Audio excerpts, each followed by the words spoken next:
In order to understand this story, you must read part 1.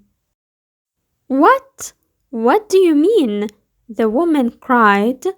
Can your husband make miracles? The rich man asked. Miracles? No, of course he can't make miracles, the woman answered. Only God can make miracles. Men cannot make them. But I can, the man said, because I love you. Love can make miracles. If your husband loves you, he can make miracles for you. If you love me, I will make miracles for you. Make a miracle for me now, the woman said. I can't, the rich man answered. You must promise to love me first. You must leave your husband and come to me. Then I will make wonderful, wonderful miracles for you. The woman said nothing, and the rich man went away. That night, the poor man came home late. He was very tired and hungry. His wife brought water for him, and he washed himself. She brought delicious food for him, and he ate it. My poor husband, she thought, he works so hard for me, and he is so tired and hungry. The rich man is foolish. How can my husband make miracles? It's impossible. But the next day, and the day after, and the day after that, the rich man came to her house again. Did your husband make a miracle for you yesterday? He asked the woman. Leave him and love me, and I will make many, many miracles for you every day. At last, the woman began to listen to him. One day, when her husband came home, she was sad. Wife, dear wife, what is wrong with you? Cried her husband. Are you sick? No, she said, I am sad because you do not love me. What? Cried her husband. But you know that I love you. I bought you new clothes. I bought you gold jewelry. You are the most precious thing in the world to me. But you don't make miracles for me, his wife said. Her poor husband was very surprised. Miracles? Of course I can't make miracles, he said. Why do you want a miracle? Who gave you the idea? Our neighbor came to see me today, the woman said. Love makes miracles, he said. If a man loves a woman, he will make miracles for her. Her husband was very worried. That wicked man wants to take my wife, he thought. All this trouble comes from him. When he first came here, she wanted new clothes. Then she wanted gold jewelry. And now she wants a miracle?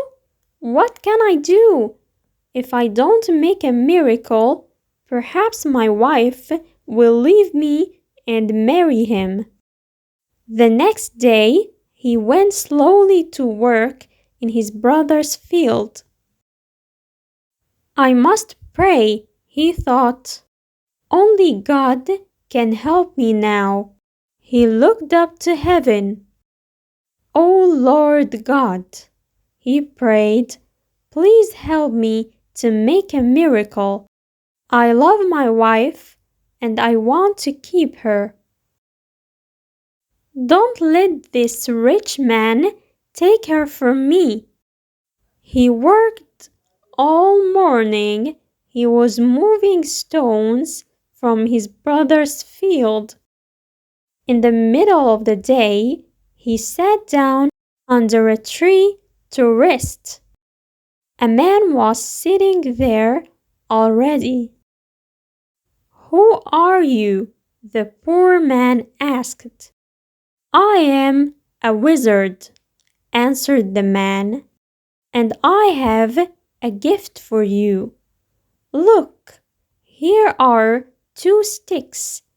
They make miracles.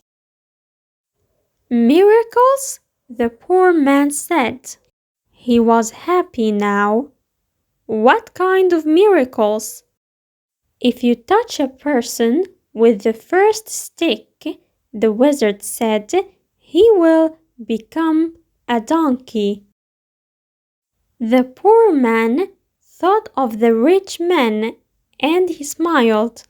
A donkey, he said, that's very good. And if I touch him with the second stick, what will happen? He will become a man again, said the wizard. The poor man took the sticks and jumped up. Oh, thank you, my friend, he said. I prayed to God and he sent you to me. Now I can keep my wife and punish my enemy. He ran home. Wife, he called out, come here. I'm going to make a miracle. His wife came out of the house. A miracle, she said. What miracle? Look, said her husband. He touched her with the first stick. At once she became a donkey. She lifted her head and tried to speak, but she couldn't. Hee-haw, hee-haw was all she could say. Her husband touched her with the other stick. At once she became a woman again. Husband, that's wonderful, she said. It's a real miracle. How did you do it? I prayed to God, her husband said, and he helped me. And now, wife, I am going to punish my enemy. Your enemy? Said his wife. Who is that? You know my enemy, her husband said. He was looking at her. He wasn't smiling now. It's the rich man, our neighbor. He comes to our house when I'm working in the fields. He gives you bad ideas. Ask your husband for new clothes, he says. Ask him for gold jewelry. Ask him for a miracle. Am I right? Did our rich neighbor give you all these ideas? His wife said nothing. And did you listen to him? Her husband went on. His wife didn't look at him. She was ashamed. I'm sorry, she said. It's true. He said all those things. He wanted me to divorce you and marry him, and I listened to him. And do you want to divorce me and marry him? Her husband asked. She looked at him.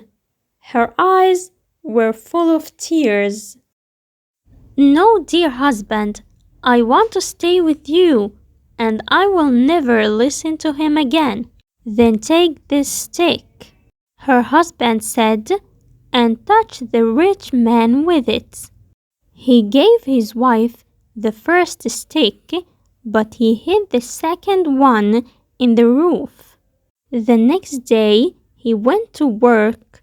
Soon, the rich man arrived at the woman's house. "Well," he asked her, "and can your husband make miracles yet?"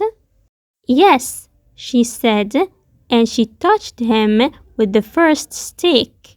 At once, the rich man changed into a donkey. "Now," said the woman, "you can go to work and help my dear husband." She took the donkey out to the fields. Her husband was working there. He was moving stones from his brother's field. "Ah," he said, "a donkey. Now I can finish the job quickly." From that day, the poor man gave the donkey many heavy loads to carry. The donkey carried stones away from the fields. It took sacks of tilth to the market, and it brought flour and coffee home again. For many years, the donkey worked for the poor man. The poor man was not so poor now. The donkey was helping him. He was becoming richer. One day, the poor man looked at the donkey. It was tired and old. It stood still. Its head was bent down. The poor man was sorry for it. He went into his house and brought out the second stick. Then he touched the donkey with it. At once the rich man stood there. But he was not a handsome young man now. He was old. His back was bent. He was very, very tired. "You tried to take my wife away from me," the poor man said. "That was wrong. Go home now. Don't look at other men's wives again." The rich man went away, and he never came back again, but the poor man and his wife lived happily together for many more years.